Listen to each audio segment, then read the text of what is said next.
There comes a moment in every life when your emotions scream one thing and truth whispers another.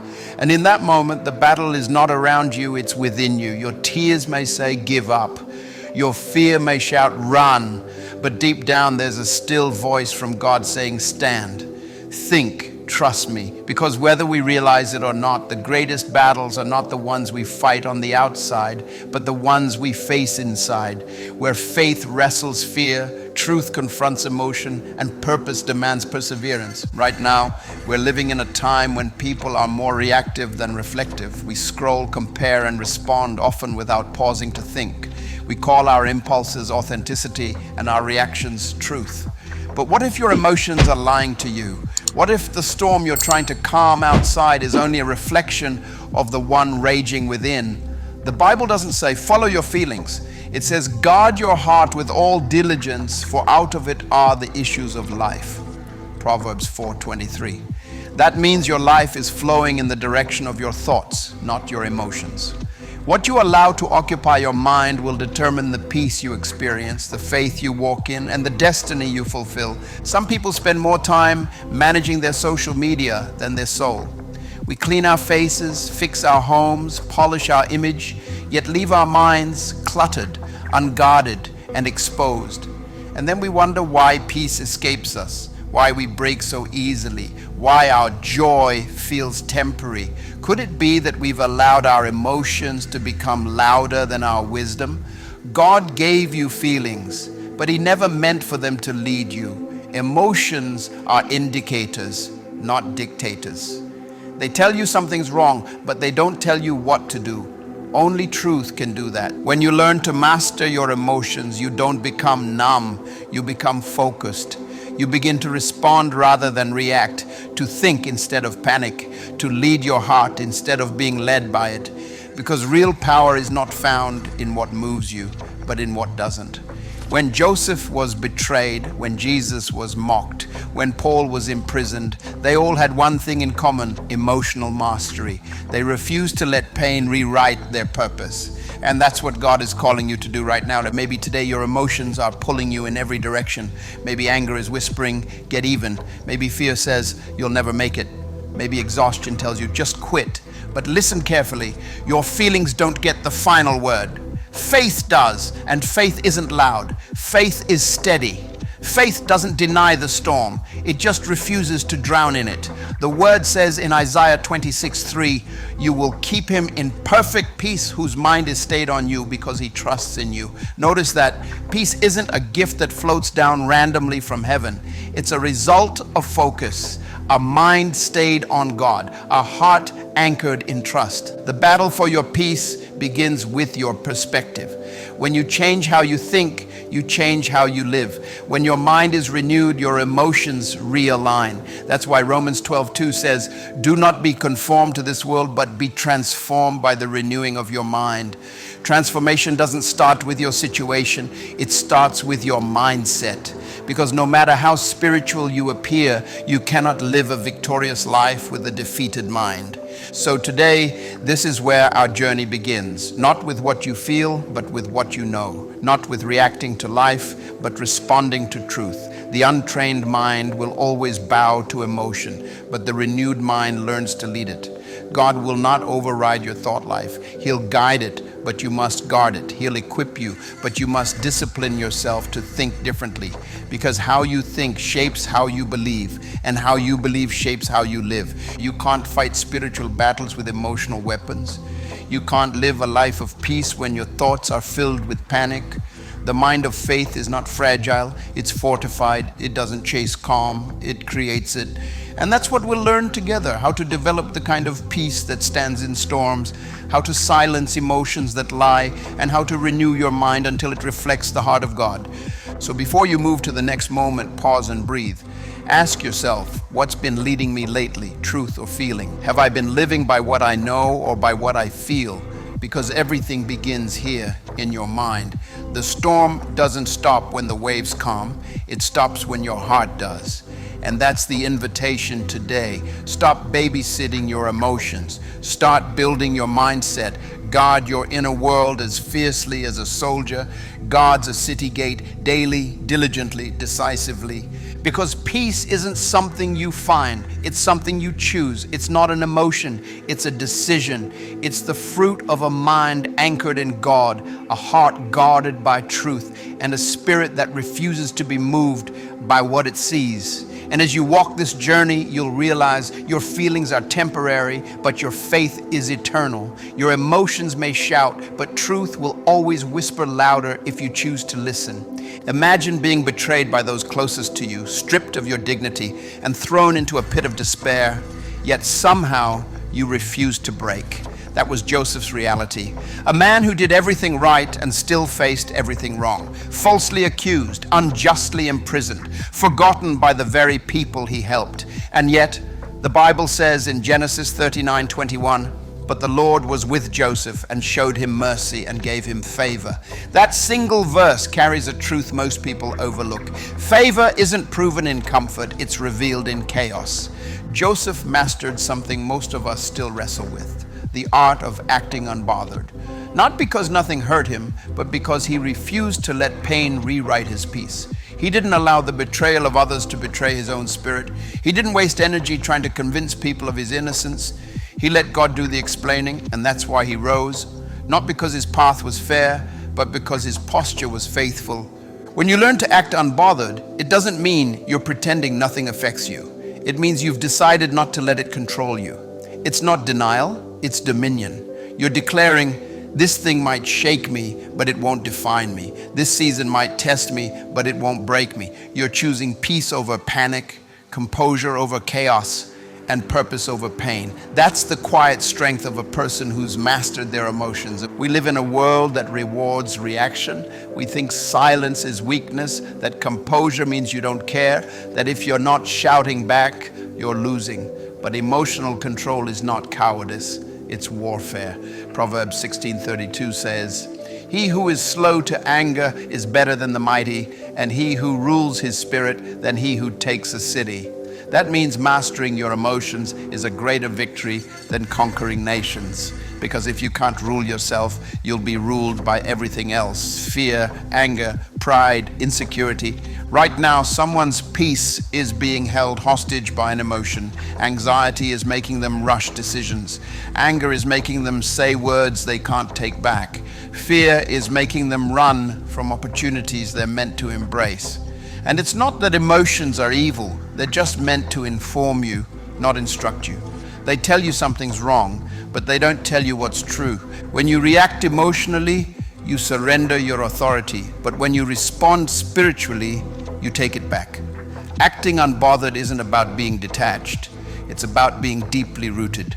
It's knowing that storms don't last, but your character does. It's choosing to let God handle what you can't. It's understanding that peace is not found in the absence of pressure, but in the presence of perspective. Think of Jesus asleep in the storm. Mark 4:37 tells us the waves were breaking over the boat, the wind roaring, water filling every corner, chaos everywhere, and yet there he was asleep on a cushion. That moment wasn't just about divine power, it was about divine posture. Jesus didn't wake up because of the storm. He woke up to silence it. He wasn't reacting to fear, he was responding from peace. That's the model for your life. When everything around you is crashing and everyone else is panicking, you can still sleep through the storm. Not because you're ignoring it, but because you trust the one who controls it. Inner peace isn't fragile, it's fierce. It's not quiet because it's weak. It's quiet because it knows it doesn't need to shout to be strong. I once met a man who carried that kind of peace. He had gone through bankruptcy, lost close friends, and buried a child. Yet his presence felt like calm water. I asked him how he managed to stay so composed, and he said something I never forgot. When I stopped fighting for control, I found peace. The storm outside me was real, but the one inside me stopped when I trusted God to handle what I couldn't. That's it. Peace is not a personality trait. It's a decision. It's choosing not to carry what was never yours. Joseph didn't find peace in the palace. He learned it in the prison. His faith wasn't built when things were easy. It was forged when everything fell apart. That's what made him ready for greatness. God won't promote what pressure hasn't proven. The test isn't whether you can believe in God when life is good, it's whether you can keep believing when it looks like He's gone silent. So let this settle in your heart. Acting unbothered isn't pretending, it's positioning. It's standing still when your emotions demand movement. It's smiling when your flesh wants to scream. It's saying, God, I trust you more than I trust my feelings. Because peace isn't something that happens to you. It's something that happens in you when your faith becomes louder than your fear. So the next time life shakes you, remember Joseph in the prison, Jesus in the storm, and David before his enemies. Remember that composure isn't denial, it's strength under control. True maturity is not found in how quickly you react, but in how calmly you respond. And sometimes the greatest victory is not what you overcome externally, but what you master internally. When you learn to walk through fire and not smell like smoke, when you can face betrayal and still keep your heart soft, when you can sit in a storm and stay at peace, that's when heaven knows you're ready for more, because God can trust a person who's not easily shaken. And when He can trust you with pressure, He can trust you with purpose. Have you ever watched someone sleep peacefully through a storm? I mean a real one, lightning flashing, thunder echoing like a heartbeat in the sky, wind shaking everything around, and yet that person rests as if the world was still. That's exactly what Jesus did. Mark 4:35-41 tells the story. The disciples were in the boat with Him when a violent storm erupted. Waves crashed, the wind howled, water filled the boat, and the men, fishermen who had spent their lives on the sea, panicked. If they were afraid, you can be sure the storm was no small matter. But what was Jesus doing, sleeping, His head on a cushion, His body at rest, His spirit anchored in peace? When the disciples woke Him, shouting, "Teacher, don't you care that we're going to drown?" Jesus stood, rebuked the wind, and said to the sea, "Peace, be still." Instantly the wind stopped. The waves calmed. The silence must have been overwhelming. Then He turned to them and asked, "Why are you so afraid? Do you still have no faith?" That question cuts deeper than the storm itself. Jesus wasn't asking about their fear of drowning. He was asking about the storm inside them, the one that made them forget who was in the boat. The external chaos was only exposing their internal condition. You see, fear doesn't always show up as trembling hands or shaking voices. Sometimes it's in the way we hurry to fix everything ourselves, the way we carry burdens God never asked us to carry, or the way we let worry rehearse worst-case scenarios until peace feels impossible. But peace is not the absence of trouble, it's the presence of trust. Jesus didn't silence the storm to impress them. He silenced it to show them what faith looks like when it's undisturbed. He was demonstrating a posture we were all meant to live in, calm in chaos, still in struggle, secure in surrender. The storm wasn't the problem, their focus was. The moment your eyes leave the promise and fixate on the problem, panic takes the driver's seat. Isaiah 26:3 says, "You will keep him in perfect peace, whose mind is stayed on you because he trusts in you." Notice that word, stayed. Peace doesn't visit the restless mind. It lives in the trusting one. It's not a random gift that drops from heaven on good days. It's the natural result of a mind fixed on God. When your focus is faith, fear loses oxygen. When your confidence is anchored in His character, not in your circumstances, you stop reacting and start resting. I once heard a story about a pilot flying through a dangerous storm. The turbulence was so violent that passengers were screaming and crying, clutching armrests, praying for survival. But in the middle of all that fear, a little girl sat calmly in her seat, reading a book. When the storm passed and the plane landed safely, someone asked her, "Weren't you afraid?" She smiled and said, "No, my dad's the pilot. He's flown through worse. That's faith. The storm may shake the plane, but if you know who's flying it, you don't panic, you trust." That's the invitation today, to live with the kind of faith that sleeps in storms, to trust that even when waves rise higher than your understanding, the hand that built the sea is still holding you steady. Maybe your storm isn't wind and rain. Maybe it's uncertainty about your future, tension in your home, or a diagnosis that's left you speechless. whatever it is, hear this. Jesus is still in your boat, and he's not panicked. He's not scrambling for control or questioning how to save you. He is peace itself. Peace doesn't mean pretending everything's fine. It means believing God is still good when everything isn't. It's not denial, it's decision. It's the steady whisper that says, even this is in his hands. When life is loud, peace becomes an act of rebellion, a quiet declaration that says, my faith will speak louder than my fear. There was a businessman I once knew, a man of deep faith who faced one of the hardest seasons of his life. The economy had collapsed. His company was drowning in debt. His employees were terrified. Yet instead of giving in to fear, he gathered his staff, looked them in the eye and said, we may not know what the future holds, but we know who holds the future. He prayed with them. He kept his integrity. While others cut corners to survive, he chose character over panic. And years later, not only did his business recover, it flourished. Peace doesn't prevent storms, but it transforms how you move through them. When you walk in peace, people notice, not because you're louder, but because you're calmer, not because you explain everything, but because you trust someone who does. Your peace becomes your witness, your calm becomes your credibility.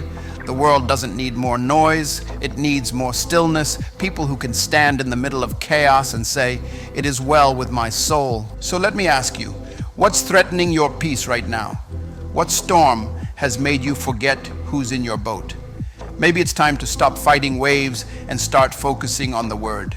The same voice that said, let there be light, is the voice that says to your heart, peace, be still. This isn't about pretending storms don't exist. It's about knowing that they bow to the authority of the one who does. You don't need to control the waves. You just need to trust the one who commands them. So today, breathe. Don't react, respond. Don't panic, pray. Keep your mind stayed on him, because storms may come, but peace remains. Waves may rise, but faith stands. And when the world asks how you stayed calm when everything was collapsing, you'll simply say, because I knew who was in the boat. There is a moment in every life when silence becomes a teacher. When you realize that peace isn't found in fixing everything around you, but in mastering what's within you. When the noise of the world grows louder and God whispers, be still. The truth is, stillness isn't natural to us. We live in a culture addicted to reaction, where people speak before they think, post before they pray, and move before they understand. But there's a strength that only comes when you stop rushing to respond and start learning how to rest in restraint. That strength is called self-discipline.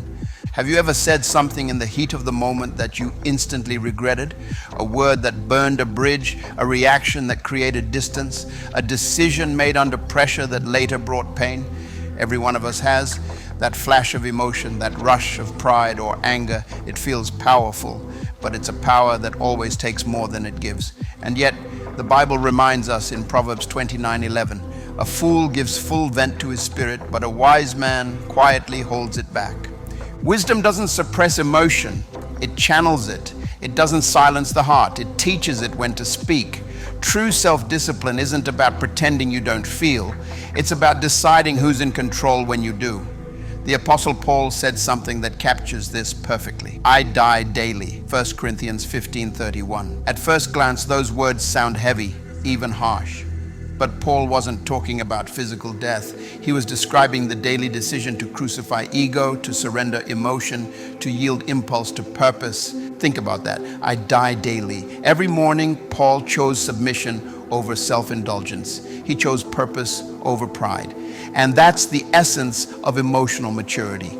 Every day, you and I face moments that test who's really in charge, the feeling or the faith.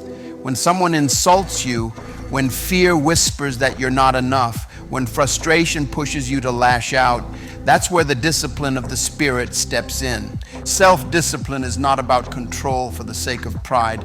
It's about alignment with purpose. It's choosing to pause when everything in you wants to react. It's taking a breath instead of taking revenge. It's walking away from arguments that don't deserve your peace. Discipline is the quiet muscle that protects your destiny. A wise mentor once told me, "Don't let temporary emotions make permanent decisions." It took me years to understand that, because in the moment, emotion feels like truth. It feels urgent, like something that must be expressed. But emotion is a wave, and strong, real, and temporary. Truth, however, is the ocean beneath it, steady, deep, and unchanging. There's a small practice I've used over the years that's transformed how I respond to life. I call it the sacred pause. Before reacting to anything that triggers me, an unfair word, a disappointment, a misunderstanding, I stop and ask 3 questions. Is this worth my peace? Does this honor God? And will I still feel the same way tomorrow? 9 times out of 10, that pause saves me from regret. Discipline doesn't just protect peace, it creates wisdom. Every time you resist the urge to react, you strengthen your spirit. Every time you surrender a temporary emotion to an eternal truth, you become more like Christ. Jesus didn't live reacting to the world around him. He lived responding to the Father within him. Even in his most painful moments, he chose restraint over retaliation. I once met a woman who embodied that principle. She worked for a company where her boss constantly belittled her faith and undermined her ideas. One day, after a particularly harsh meeting, she told me she wanted to quit to give him a piece of her mind. But instead, she prayed, "Lord, teach me to respond like you." She stayed calm, worked with excellence, and refused to let bitterness grow. Months later, her boss was let go, and she was promoted to lead the very department he once controlled. When I asked her how she managed to stay composed through all of it, she said, "Because I learned that every reaction reveals who really has control, my emotions or my God." That's what discipline does. It keeps you from losing yourself in moments that try to define you. It trains you to walk in peace, even when provoked. And the more you practice it, the more natural it becomes. Discipline turns emotional chaos into spiritual clarity. It transforms impulse into influence. It's the foundation of consistency, and consistency is what builds character. We live in a world that glorifies instant expression. Say it now, post it now, vent it now. But wisdom whispers, wait, because not everything deserves your energy. Not every argument deserves your voice, and not every feeling deserves your follow through. There's a freedom that comes when you realize you don't have to attend every battle you're invited to. So today, choose discipline over reaction, not because you want to appear strong, but because you want to remain steady. Remember, restraint is not weakness, it's power under control. The strongest person in the room is never the loudest. It's the one who knows when to be silent. Your peace is too precious to waste on moments that don't matter. Your destiny is too important to be hijacked by temporary feelings. So when anger rises, pause. When fear whispers, breathe. When pride pushes, step back. And when your emotions try to lead, remind them, you serve me, I don't serve you. That's the quiet revolution of spiritual discipline, dying daily so that your purpose can live fully. Learning that peace is not a mood, it's mastery. That control is not about dominance, it's about direction. And that true strength is not proven by how loudly you respond, but by how deeply you trust. Self-discipline doesn't remove emotion. It redeems it. It turns storms into stillness, chaos into clarity, reaction into revelation. And when that happens, you'll begin to see what Joseph, Paul, and Jesus all knew. That victory doesn't start when the battle ends. It starts when the heart learns to stay still. Have you ever noticed how easily people can disturb your peace? A single word, a cold look, an unfair comment, and suddenly your heart is at war. You replay the scene in your mind, crafting responses you'll never say, carrying tension you don't need to carry. It's exhausting, and yet most of us live that way, allowing people to dictate the temperature of our inner world. But there comes a moment when you must decide, my peace is not up for negotiation. There's a story in 2 Samuel 16 that illustrates this perfectly. David, the anointed king of Israel, was at one of the lowest points of his life. His own son Absalom had betrayed him and taken the throne. So David left the city humiliated and heartbroken, surrounded by a few loyal men. As he walked down the road, a man named Shimei appeared. He began hurling stones at David, cursing him, mocking his pain, shouting words that cut deeper than the rocks. David's guards were furious. One of them turned and said, "Let me go over and take his head off."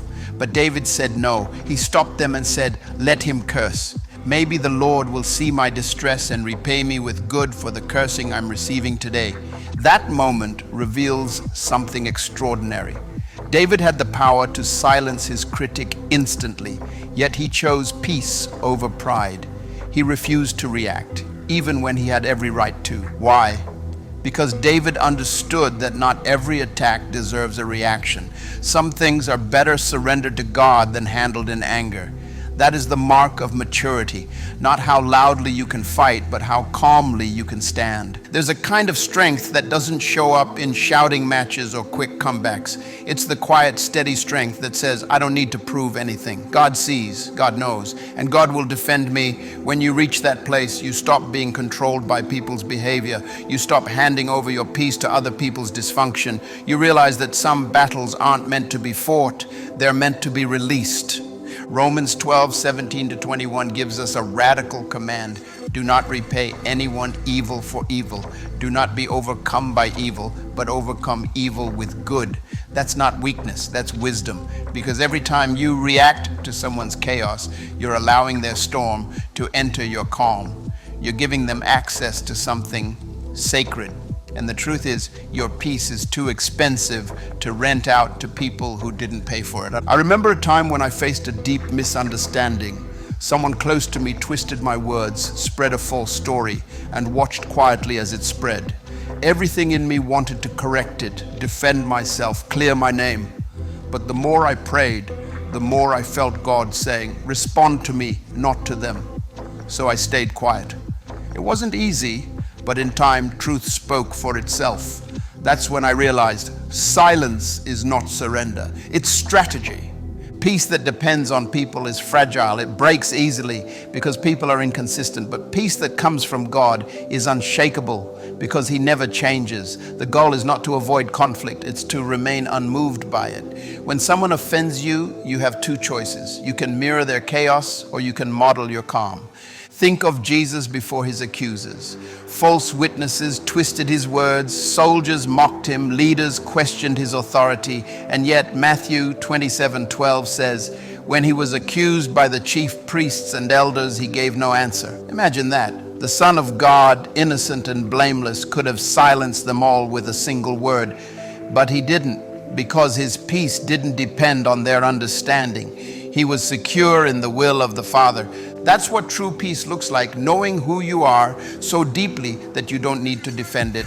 When people lie, you don't panic. When they misunderstand, you don't crumble, because your validation doesn't come from them.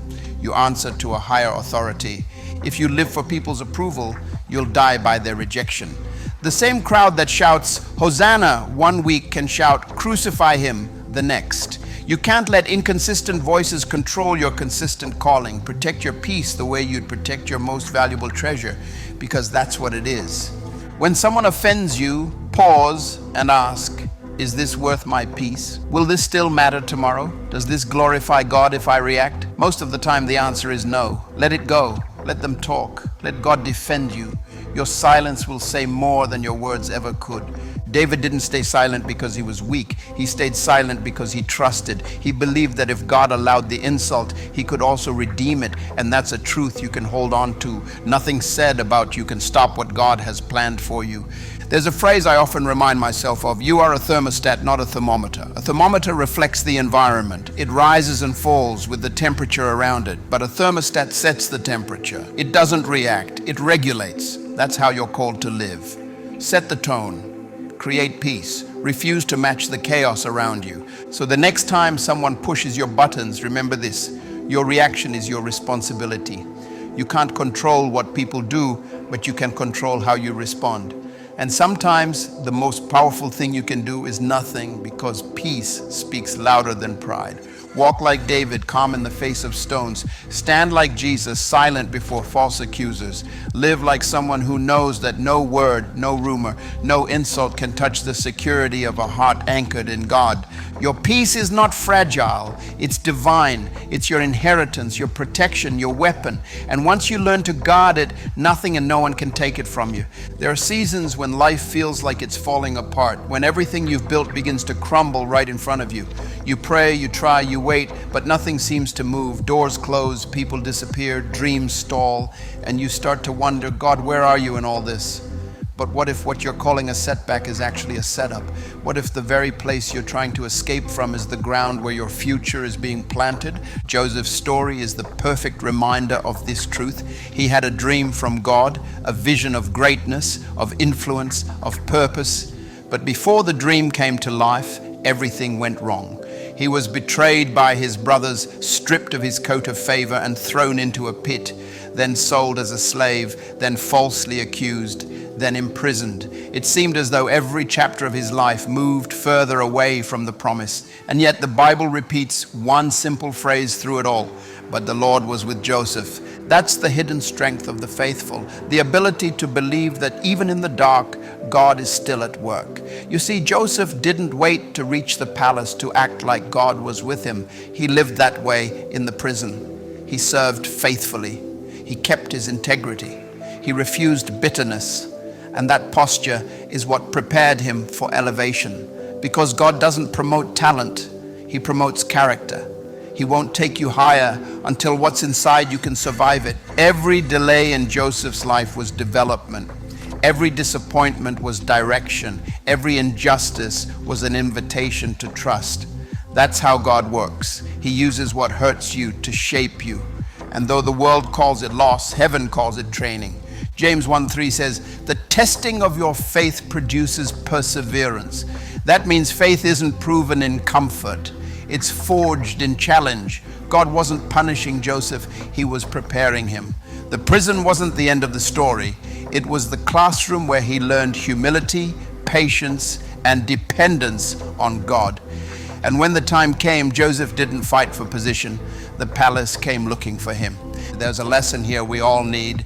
The pit is not proof that you're forgotten. It's evidence that God is building something deeper.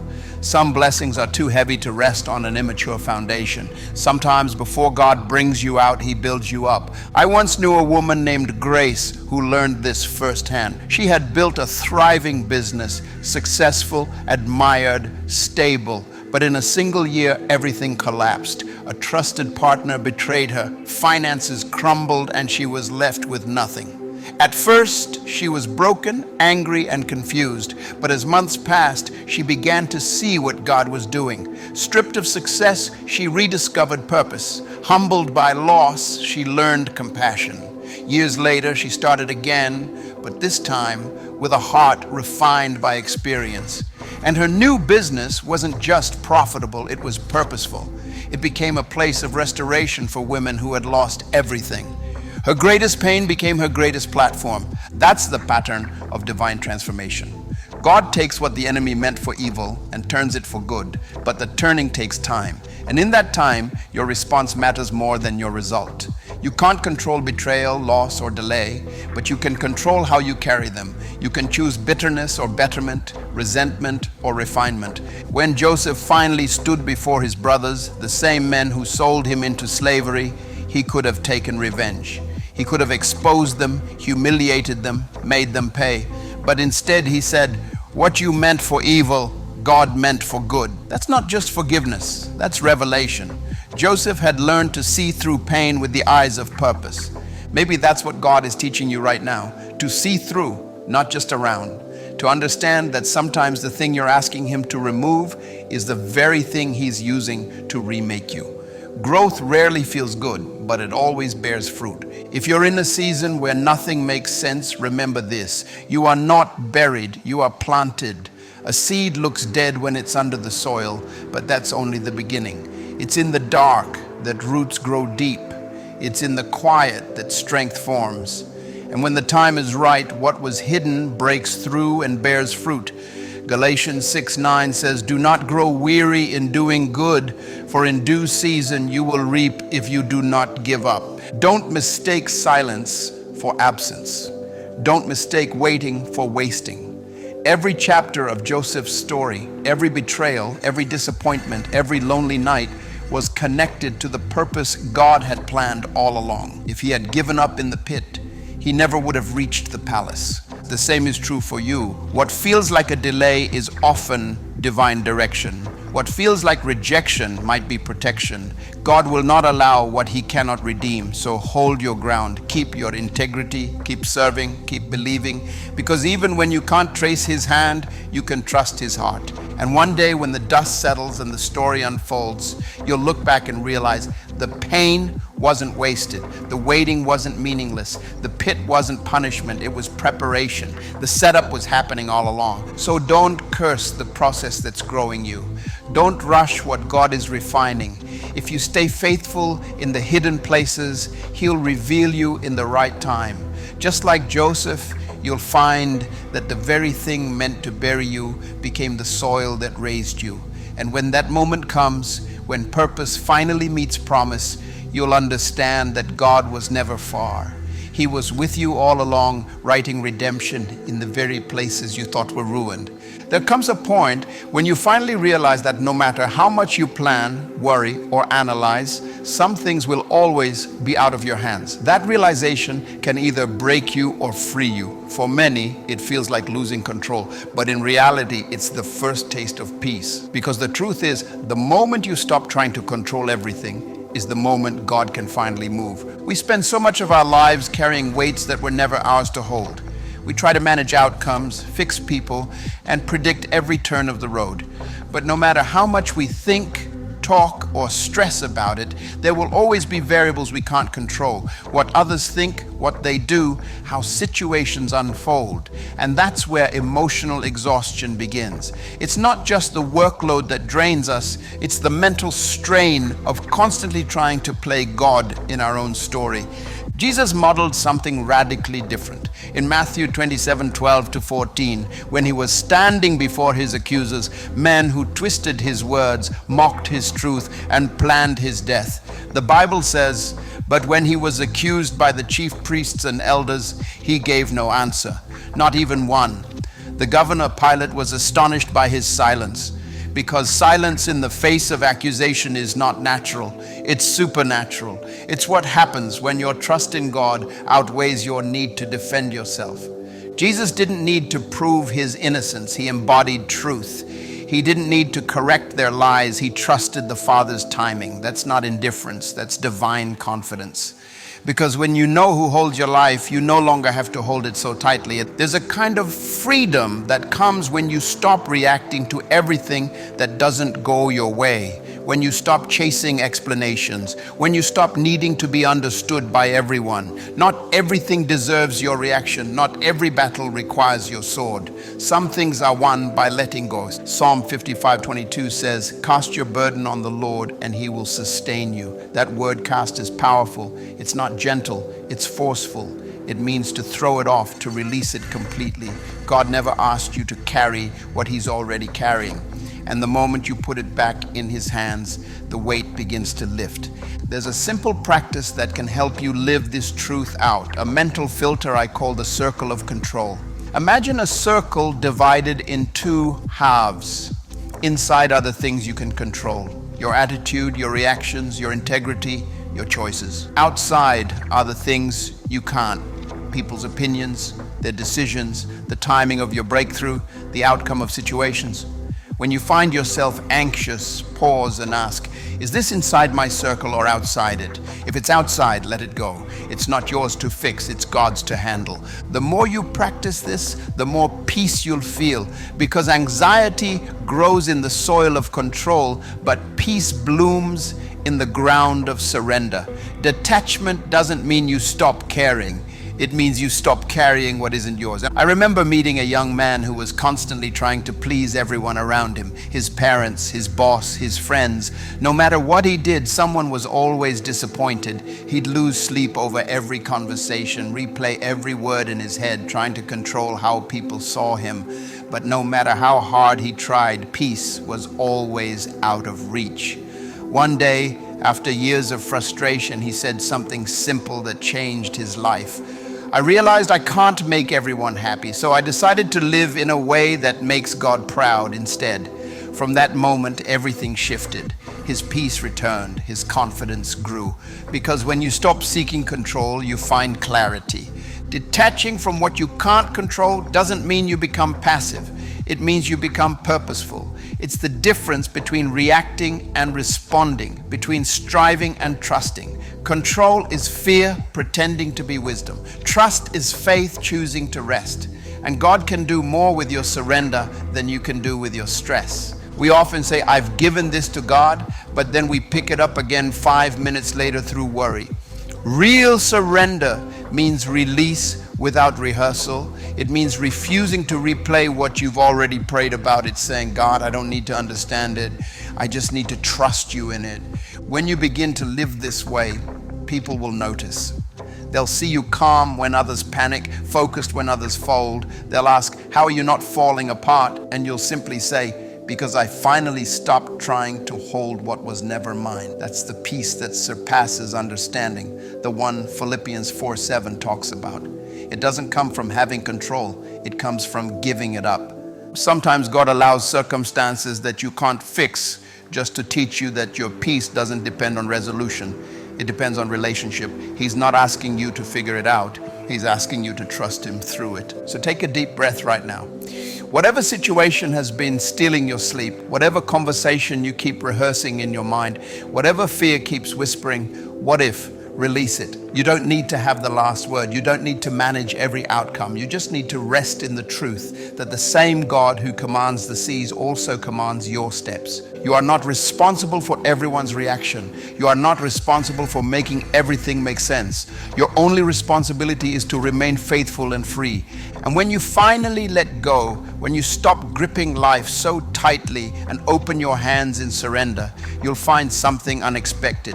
Peace rushing in like air after a long breath held too long. Because peace doesn't come from control, it comes from trust. And trust says, God, I'll do my part, but the rest is yours. That's the quiet power of surrender, the art of living lighter, of walking through storms without sinking, of releasing what was never meant to be carried. When you live that way, you stop being a victim of circumstances and start becoming a vessel of peace. And that, more than anything, is what it means to walk in true freedom. There's a quiet moment in every believer's life when the only thing left to do is unclench your hands. When you've worried every possible angle, argued every defense, replayed every scene, and finally realized that all your thinking hasn't changed a thing. That's the threshold between fear and faith, because surrender isn't giving up, it's giving back what was never yours to manage. If you watch Jesus during his trial, you see it so clearly. Accusations fly, soldiers shout, the crowd turns violent, and he stands silent. Matthew says he gave no answer, not because he didn't care, but because he trusted his Father more than the noise. That kind of composure doesn't come from indifference, it comes from intimacy. When you know who holds your life, you stop fighting to control every moment of it. Most of our exhaustion isn't physical, it's emotional. We try to control people's opinions, outcomes, even God's timing. We stay awake rehearsing conversations, rewriting events that have already happened, living inside problems that only prayer can fix. And slowly the weight of control crushes our peace. But Psalm 55:22 offers a different rhythm. Cast your burden on the Lord and he will sustain you. That word cast means to throw, not place carefully. It's a full release. Every time you drop what's too heavy for you, heaven picks it up. Here's a practice that helps. Picture two circles. Inside the first are things you can control. Your choices, your integrity, your words. In the second are things you can't. Other people's reactions, their decisions, the timing of blessings. When anxiety rises, ask yourself, which circle does this belong to? If it's in God's circle, let it stay there. That small act of clarity is how peace begins to return. I once spoke with a man who spent years trying to prove himself to everyone, parents, bosses, even friends. The more he tried, the emptier he felt. One day he said, I finally realized I can't manage everyone's perception. I just have to be faithful. That's the pivot point of freedom from performing to trusting. Detachment doesn't mean apathy, it means alignment. It's not quitting the fight, it's changing your weapon. Control uses worry, faith uses worship. Control depends on outcomes, trust depends on obedience. When you trade one for the other, you stop surviving and start living. So breathe. What's yours to carry, carry with excellence. What's God's to carry, release completely. Don't rehearse what you've already prayed. Don't chase understanding when peace is available. The same God who holds galaxies in order can hold the details of your life without your supervision. And as you learn this rhythm, people will notice. They'll see calm where chaos should be, composure where confusion reigns. They'll ask how, and you'll smile and say, because I stopped trying to be God in my own story. That's the essence of surrender, not weakness, but wisdom. The moment you open your hands, you make room for miracles. Because peace doesn't come from control, it comes from trust. And trust always begins where your control ends. There's something deeply revealing about what shakes you. The moments that unsettle you, the words that wound you, the failures that devastate you, those moments are mirrors. They show you what your identity is built on, because what truly defines you will determine what can destroy your peace. If criticism ruins your day, perhaps your worth has been tied to approval. If success makes you feel secure, maybe your confidence rests on achievement. If rejection leaves you empty, it might be that you've built your identity on being accepted by others. But there is a deeper identity, one that no circumstance, opinion, or season can touch. The one rooted in Christ. John 13:3 gives us a glimpse into that unshakable confidence. Jesus knew that the Father had put all things under his power, that he had come from God and that he was returning to God. And right after that verse, Jesus does something extraordinary. He kneels down and washes his disciples' feet. Think about it. The Son of God, the creator of the universe, performing the task of a servant. How could he do that without insecurity, without resentment, without needing recognition? Because he knew who he was. His identity wasn't something he had to prove, it was something he lived from. That's the secret of true stability. When you know who you are in God, you stop being a slave to people's opinions or life's outcomes. Jesus didn't serve to become significant. He served because he was already secure. His confidence didn't depend on titles or applause. He didn't need validation from men who would later abandon him. He was anchored in something eternal. We live in a world obsessed with image. Everyone is curating their lives, chasing relevance, desperate to be seen. But the tragedy is that the more we try to prove our worth, the further we drift from it. Because identity built on performance is a fragile foundation. It will always need more likes, more recognition, more affirmation. And when those fade, so does your sense of self. Galatians 2:20 says, I have been crucified with Christ. It is no longer I who live, but Christ who lives in me. That verse isn't just theology, it's freedom. It means your value isn't attached to your success or your failure, your reputation or your past. You are not defined by what happened to you, what people said about you, or even what you've done. You are defined by who God says you are.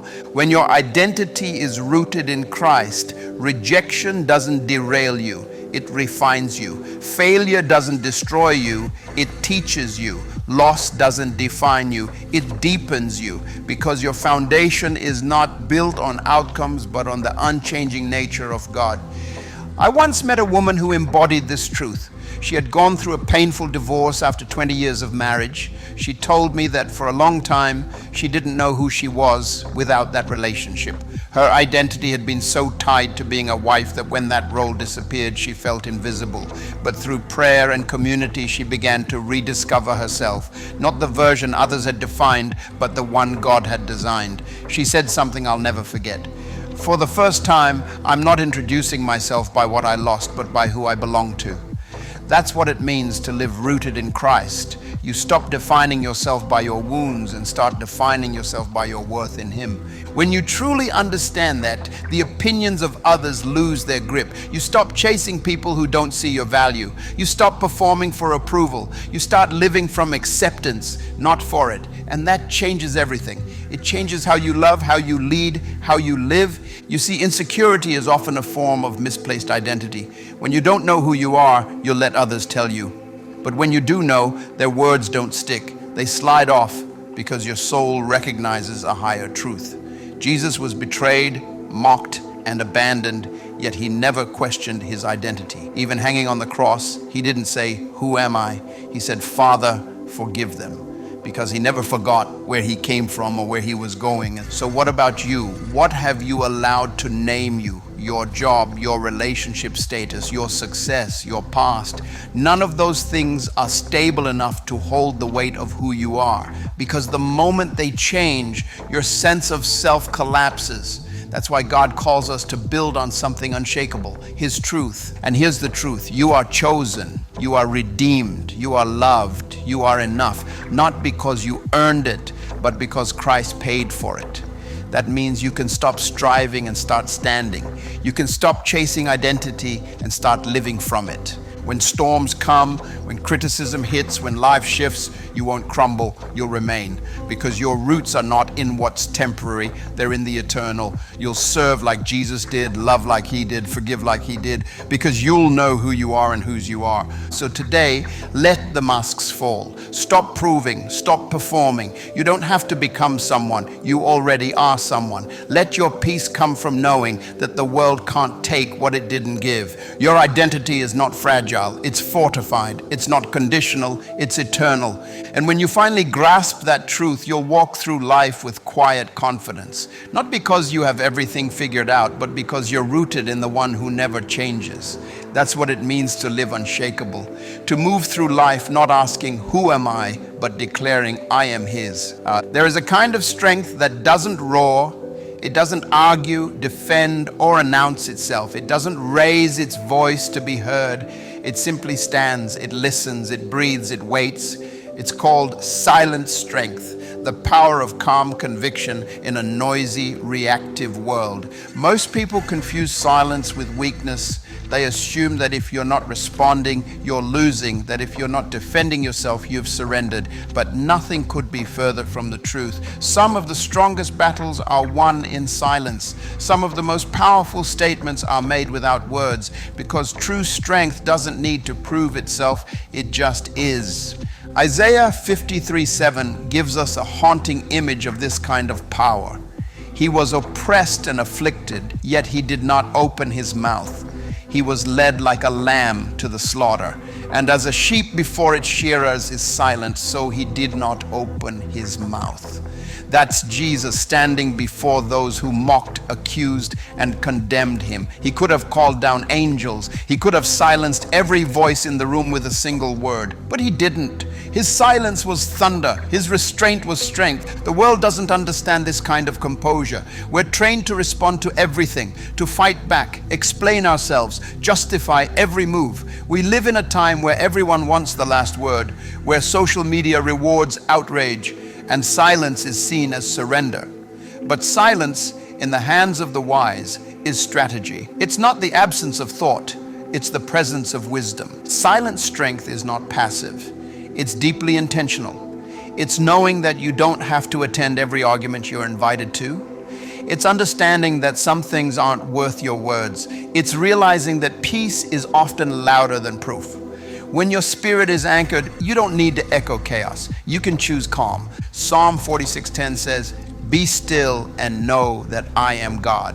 Notice it doesn't say, "Be silent and confused," or "Be silent and anxious." It says, "Be still and know." There's a knowing that only comes in stillness. When you stop reacting, you make room to receive clarity. When you stop defending, you give God space to defend you. I remember speaking with a woman who had faced years of false accusations at work. Her reputation was on the line, and everyone told her to fight back, to clear her name publicly. but instead she chose silence. She kept her integrity, stayed consistent, and let her work speak for itself. Months later, the truth surfaced on its own, and those who had doubted her came back with apologies. She told me, "It wasn't easy, but I learned that silence allows truth to do what shouting never can." That's silent strength, trusting that time and truth will speak louder than you ever could. We see this pattern over and over in Scripture. Moses stood quietly as the Red Sea split before him. David refused to fight Saul even when he had the chance. Jesus remained silent before Pilate. These weren't moments of weakness. They were moments of divine composure. Every time they held their peace, God displayed His power. The hardest part about walking in silent strength is resisting the urge to defend yourself. Because when people misunderstand you, when they twist your words or question your motives, everything inside you wants to react. You want to fix the narrative. But remember this, God doesn't need your panic to prove your purity. He's not asking you to fight for your image. He's asking you to trust Him with your integrity. When you learn to stand in peace, even when falsely accused, you rise above the noise of the world, and the peace you carry becomes a testimony louder than any defense. That doesn't mean you never speak. It means you choose when and how to speak. It means your voice is guided by purpose, not provoked by emotion. Silent strength is the art of discernment, knowing when to act and when to wait, when to speak and when to stand still. It's not silence for silence's sake. It's silence for God's sake. Because sometimes your words can delay what your stillness could deliver. Jesus' silence before His accusers wasn't emptiness. It was full of meaning. It said, "You cannot take from me what I freely give. You cannot define me by your lies. You cannot destroy what my Father has ordained." That's power, the kind that doesn't need to be seen to be felt. In your own life, you'll face moments that test your composure. People will misjudge your motives, question your heart, or try to drag you into battles beneath your calling. When that happens, remember this: peace is not the absence of opposition, it's the presence of perspective. You don't have to match their noise. You can stand still and let God speak for you. I've learned that maturity isn't proven by how quickly you react, but by how deeply you trust. Silent strength is not about staying quiet forever. It's about waiting for the right moment, the right spirit, and the right purpose to speak.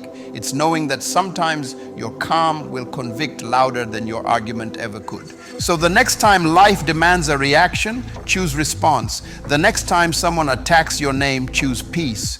The next time chaos tries to pull you into its rhythm, remember, you set the tone.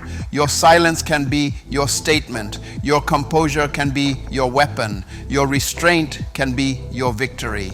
Be still, not because you're weak, but because you know who fights for you. Let your peace speak for itself. Let your silence echo strength. Because in a world addicted to noise, the one who can remain calm will always carry the greatest power.